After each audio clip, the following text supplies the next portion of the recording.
Prize bond কেনার পূর্বে prize bond কেনার মূল উদ্দেশ্য সম্পর্কে জেনে তবেই আপনার প্রাইজ বন্ড কেনা উচিত। পুরস্কার জেতার আশায় প্রাইজ বন্ড কিনলে আপনি হতাশায় ভুগতে পারেন। এর বদলে সঞ্চয়ের উদ্দেশ্যে প্রাইজ বন্ড কিনলে আপনার মধ্যে হতাশা আসবে না। প্রাইজ বন্ডের জন্মই হয়েছে সাধারণ মানুষের মধ্যে সঞ্চয়ের অভ্যাস গড়ে তোলার জন্য।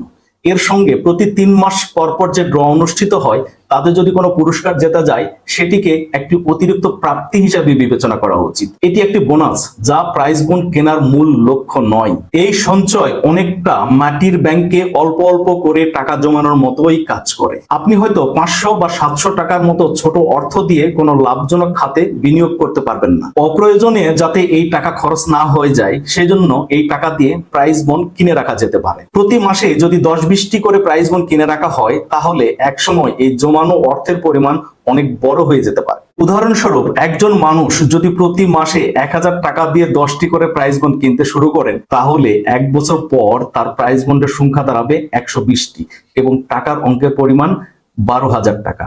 এইভাবে 5 বছর প্রাইজ বন্ড কিনতে থাকলে তার প্রাইজ বন্ডের সংখ্যা দাঁড়াবে 600টি এবং টাকার অঙ্কের পরিমাণ প্রায় 60,000 টাকা। তখন এই অর্থ ভেঙে আপনি একটি লাভজনক কাজে বিনিয়োগ করতে পারবেন। এই সময়ের মধ্যে যদি কোনো ড্রতে পুরস্কার আসে তবে সেটি হবে একটি বোনাস পাওয়া।